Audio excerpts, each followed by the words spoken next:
富士山下0度 glamping， 總統套房級超大帳幕，河口湖2日遊即刻開始。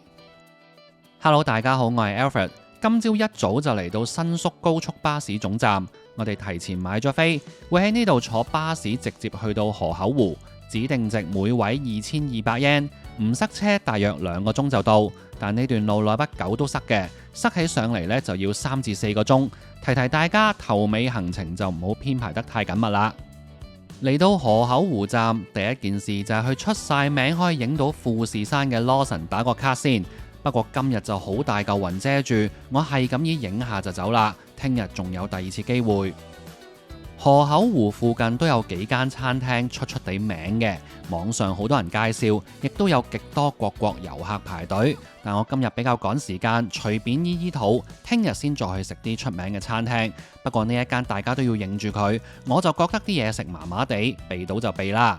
好多朋友同我一樣，一年會嚟幾次日本，所以好多時都會留意 Miles 嘅相關優惠。而家 Mox 推出迎新優惠，由即日起至2024年6月30日，所有新用戶只要用邀請碼 Mox Miles 開戶，用 Mox Credit 喺頭30日內簽帳滿3000蚊，即可獲得15000亞洲萬里通里數，即係2毫子等於1里，直接就可以出到一張台灣來回機票。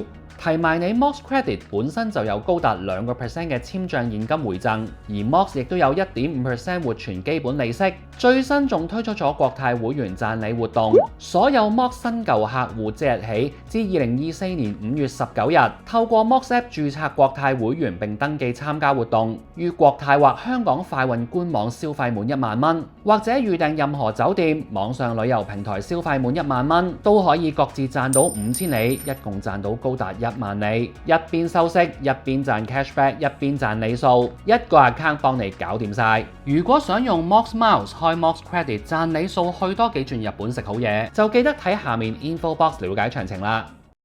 食完嘢，我哋就去超市買定啲物資，今晚要去 glamping， 即係豪華露營。營地嗰邊仲有專車接送，我哋一早上網安排好噶啦。成個營區總共有6個帳幕可以租用，另外仲有一個帳幕係接待處，一個就係廚房。接待處嗰邊都有少少物資，如果上到嚟先發覺帶漏嘢，都可以喺度買或者租借。6個帳幕都係唔同大細、唔同裝修設計，入住人數上限亦都有分別，價錢當然就唔同啦。最重要係每一個帳幕望富士山嘅角度都有少少唔一樣。我哋今次 book 嗰個叫做總統套房，有成50平方米，最多可以瞓6個人。當時 book 咧係107000 yen， 即係5000幾接近6000港元左右啦。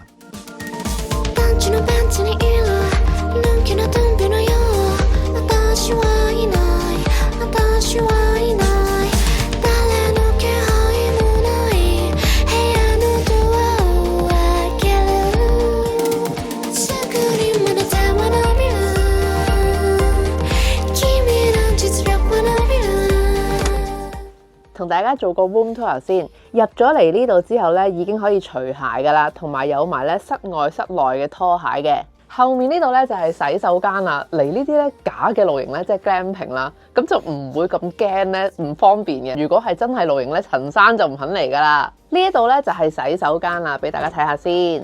後面呢度咧就係淋浴間啦。淋浴間嘅設備同一般商務酒店冇太大分別。唯一就係冇暖氣，又比較近門口位，沖涼都凍凍地，動作要快啲。睇完浴室就同大家參觀下帳幕嘅主要空間。呢度就係一個開放式嘅衣架啦，即係佢冇衣櫃嘅，咁啊大家可以將啲大褸掛咗喺度啦。然後呢就有大雪櫃啦，呢個大雪櫃係非常之緊要嘅。點解呢？今晚其實就會喺呢度呢係包埋有得燒嘢食嘅。咁燒嘢食嘅食物呢，其實主要呢就係呢一個酒店呢就會提供埋嘅。咁你係可以呢乜都唔理，手揈揈就過嚟呢度 BBQ。但係呢，好多人如果過嚟呢度玩，過嚟呢度燒嘢食嘅話呢，其實呢都會自己帶少少嘢食過嚟補下飛嘅。咁以前嘅話呢，其實呢間酒店呢係禁止啲人自己帶嘢過嚟補飛，即係帶啲嘢食過嚟自己燒嘅。咁但係因為好多顧客呢就係要求咁樣做，咁所以而家酒店呢就放寬咗、開放咗呢個措施。咁好似頭先咁樣啦，我哋上車之後呢，專車接送嗰位司機直情係問我哋要唔要車我哋去便利店咁樣，等你買完啲嘢先上嚟嘅。咁我哋就好乖嘅，我哋就唔使等司機車我哋去，我哋咧去揾司機之前咧就已經去咗附近有間小型嘅超市咧就買咗嘢。咁跟住呢度咧就係酒店提供嘅，咁有啲儲物櫃裏面咧其實就仲有啲咖啡啊、茶啊。咁然後見到咧嗱，我哋呢啲假露營啊嘛，所以咧嗱有空氣清新機，仲有咧一個暖氣嘅。咁我哋坐喺呢張梳化呢度咧，一望出去咧，其實就係富士山啊！今日我哋最初嚟到嘅時候咧，就有嚿雲遮住咗個山頂，遮住咗個尖端啊！咁我同 Kit 就哎呀，真係可惜啊！冇搞錯，山長水遠走到過嚟，點知咧跟住啲風一吹，嗰嚿好大嚿嘅雲咧就吹走咗，咁咧就見到晒，哇！成個富士山睇好清晰。咁當然而家我拍呢一個 tag 嘅時候咧，就已經係晏咗啦，因為6點幾啦，就黑齊啦。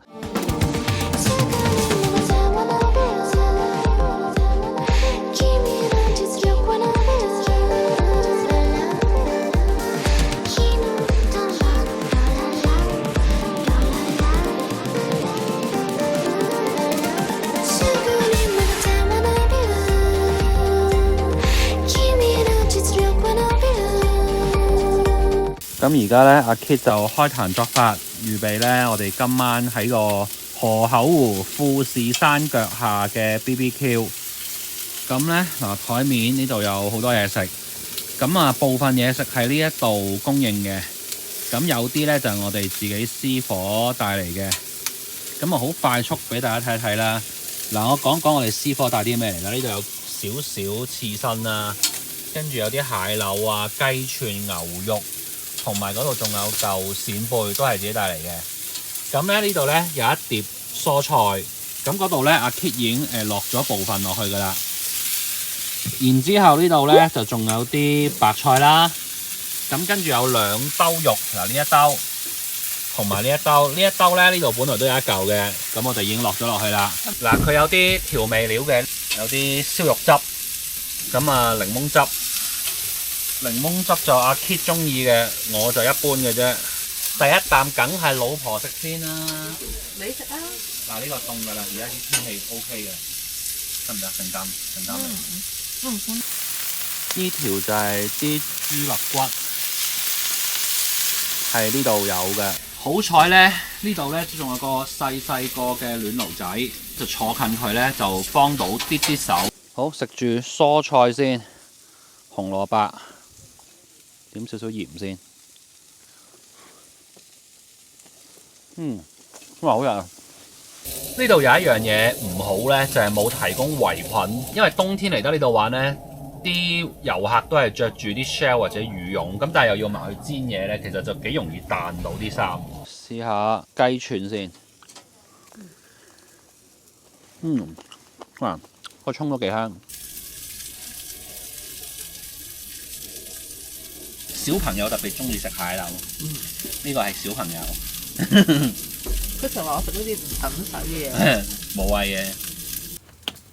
哇！啱啱煲起咗個飯啦，燒咗一大輪，咁啊有比較多食得嘅嘢，咁啊坐低慢慢食啦。得少少熱辣辣嘅飯先，整個蟹柳撈飯咯喎。哇！個蟹柳脆脆地有幾個人。啱啱就燒完嘢食啦，一般啦，即係嗰啲食材本身嗰個水平就好普通貨色。咁呢，我哋自己買嚟嗰啲嘢食呢，就仲好食少少。咁但係呢，即係成個氣氛係好正嘅。不過呢，頭先我哋係6點到開始燒嘢食啊嘛。咁燒下呢，其實個溫度都 feel 到佢係有下降嘅。而家可能已經係零下3、4度咁上下啦。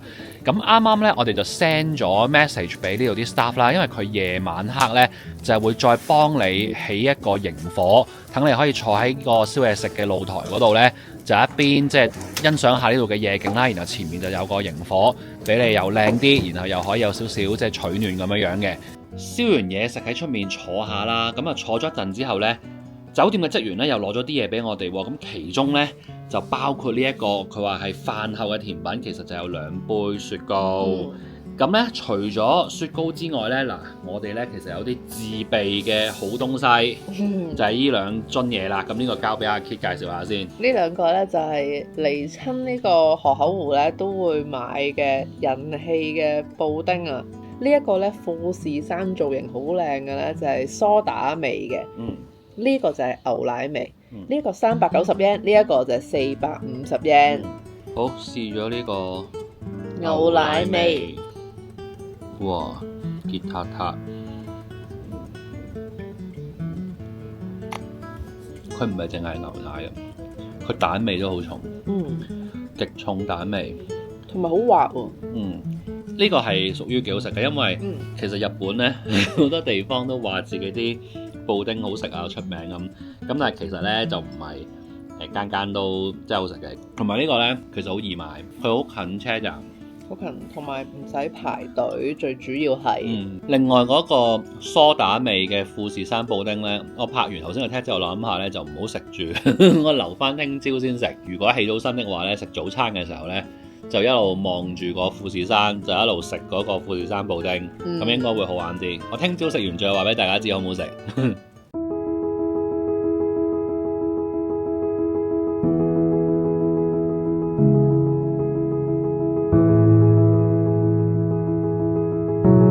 好啦，咁我哋而家咧整早餐咯喎。尋日咧啲 staff 咧喺我哋食完晚餐嘅時候咧，就已經攞咗一籃嘢俾我哋。咁呢個就係其中嗰個飛碟啦。咁呢一個藍色嘅壺咧就係湯嚟嘅。咁我哋轉頭就加滾水俾大家睇下，而家未加係咩樣啦？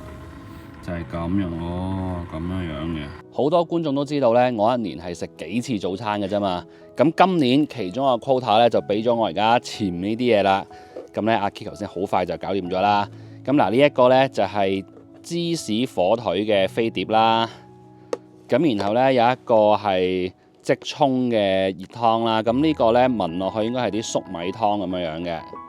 咁然後有個乳酪啦，跟住有包蘋果汁，同埋咧仲有我尋晚特登留翻今朝先食嘅富士山布丁。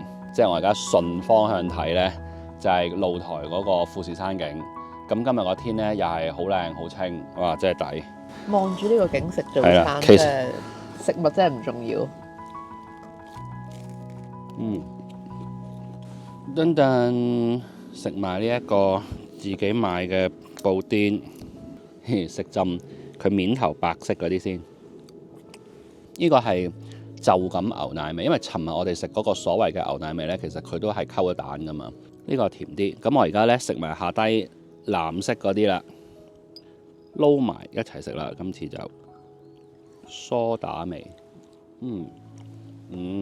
波子汽水，上面係牛奶。好啦，到你試啊！試上面先。keep 住咧一路食早餐咧，個帳幕上面有時候有啲水會滴落嚟。今朝一出嚟嘅時候咧，6點鬆啲咧，就好多嘢都結咗霜嘅。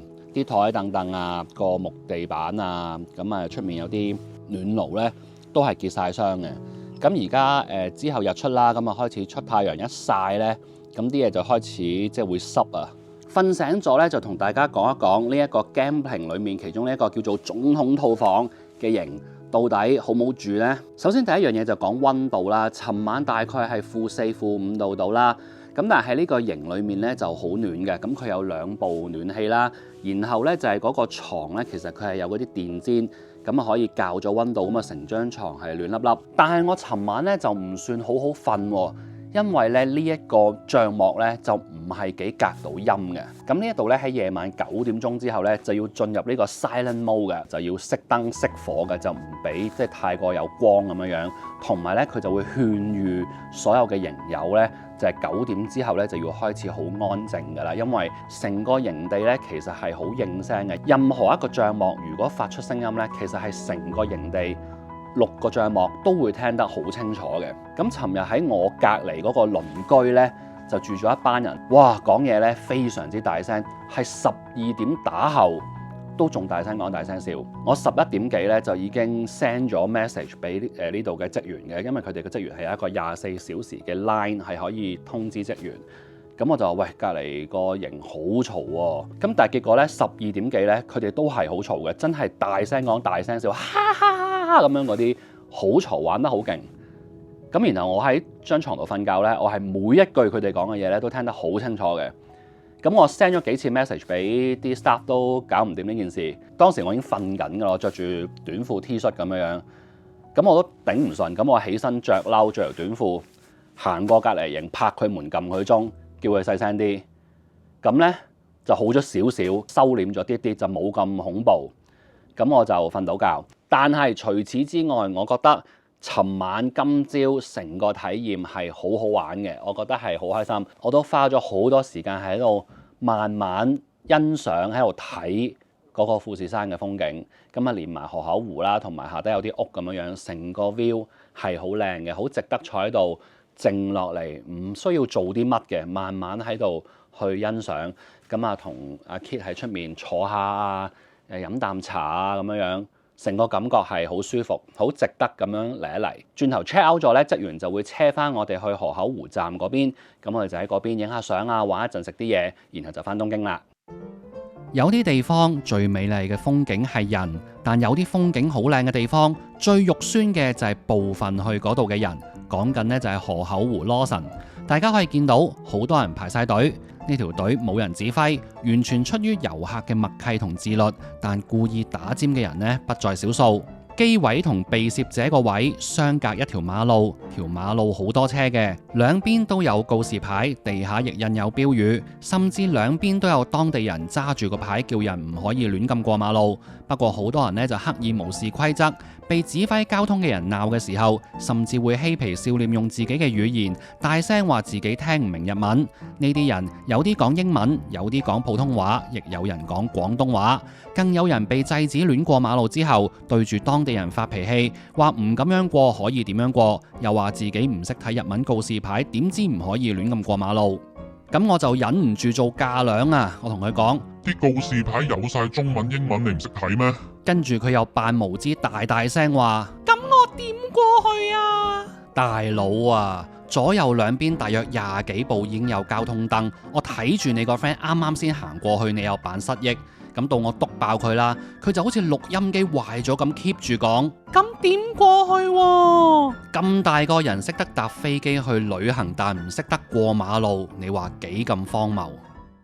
影完相去食呢頭最出名嘅餐廳，佢開11點，最好就開門前幾個字去排第一輪入座。如果飯市先去排，條人龍好恐怖㗎。呢間餐廳主打鄉土料理，幾乎所有遊客入到去都係食同一樣嘢，就係呢碗麵，用熱辣辣嘅鑄鐵鍋裝住用味噌湯煮成類似刀削麵嘅麵條，配上豆皮、野菜等等嘅材料，係河口湖一帶嘅名物。但我就唔識欣賞，唔使排可以一試，要排就求其食啲嘢啦。我哋頭先喺河口湖站嗰度呢，咁就見到有的士擺晒喺度任上喎。咁呢，我哋就諗都唔諗啦，跳上去其中一架啦。因為呢巴士嗰邊呢好多人啊，見到排晒隊。咁我哋上咗的士，大概係3000 yen。咁我哋呢而家就嚟到河口淺間神社。咁我哋而家呢就朝住一個打卡位進發。咁呢個鳥居呢叫做天空鳥居。咁啱啱就睇咗地圖啦，咁同埋都問咗門口嘅職員，大概係30分鐘左右嘅。嗱，咁同大家講下喎，其實咧呢一個天空鳥居呢係可以坐車直達嘅。咁如果好似咁樣，頭先我哋係坐的士過嚟呢，原本係可以叫的士司機直接揸上去嘅，去到嗰個位。咁但係因為我自己中意行山啊嘛，咁我就咁我就同阿 Kit 講。我話唔使啦，我話行30分鐘啫嘛，我話咪當行下咯，你都要揾嘢行噶嘛，係咪先？咁當行下山睇下風景，幾開心幾舒服啊！今日天氣又幾好，咁但係我而家一路行呢，就開始有少少喘氣，咁跟住咧就不停咁有車喺我側邊行過呢。咁我而家就喺度覺得，唉，不如坐車好過啦。佢話點解唔搭的士上嚟啊？咁我話我一早同你講咗可以搭的士噶啦，你仲要冷勁咁話行半個鐘頭冇問題啊，行下咪幾好。跟住而家就話點解唔搭的士上去？我已經唔記得咗我自己講乜啦。佢平時係冇聽我講嘢嘅啫。啱啱呢個位呢，就有間咖啡店，同埋大家可以見到呢，有好多呢啲咁樣嘅屋仔，同埋都有啲帳幕，就好似我哋尋晚住嗰種。嗱，不過啱啱我都拍咗呢一度嗰個富士山嗰個景俾大家睇啦。我就覺得佢呢一個位呢，望富士山呢，就歪咗啲啲嘅，即係望得唔算太正。我哋尋日嗰個呢，就望得正啲嘅。哇！終於上到嚟一個好高，然後啲車停晒喺度嘅位啦。係咪就到呢？你有冇聽過富士山放題啊？不停咁影啊，可以無限任影，唔會限時90分鐘。呢一個天空鳥居呢，就係喺河口淺間神社嘅一個少少山頂高位嘅地方，然後佢嗰個 view 呢，對出呢，正正就係富士山。咁你喺嗰度影張相呢，就可以影到個神社連埋個富士山，咁啊算係河口湖呢度呢，影富士山其中一個非常靚嘅位，因為呢唔係淨係得個富士山啊嘛。頭先我哋上到去之後呢，都好多人㗎喎，咁啊要排少少隊啦，咁啊大概可能20零30個人左右。咁呢度呢，去到嗰個鳥居之前呢，就會有一個好似閘口咁樣樣嘅，咁啊會有職員呢，就睇住嗰個閘口。入去咧就每人係要俾100 yen 嘅，咁啊少少即係維修費咁樣樣啦。咁然後咧就排隊一個一個輪住影相。呢一度咧有一個好處就係咧佢有個牌仔寫住咧每一組係限時影3分鐘嘅。咁呢一個係好緊要嘅，因為咧其實我尋日同埋今日咧都有去過其他可以影到富士山嘅打卡位啦。咁有啲位咧係冇人管理㗎嘛，即係唔會有職員喺度維持秩序㗎嘛。咁如果你遇到一啲唔守規矩或者冇乜公德心嘅遊客咧，其實就會好頭痕。俾呢100 yen係好抵嘅，因為就係有職員維持秩序。除此之外咧，咁如果例如你一班人去嘅話咧，仲可以叫嗰個職員咧幫你影一張合照。今日咧算係順利完成任務。咁而家咧我同阿 Kit 就會坐翻車去翻河口湖站啦。休息一陣咧，我哋就會坐呢個高速巴士就翻過東京嗰邊。咁今日呢條片咧就講到呢度啦，我哋下條片再見，拜拜。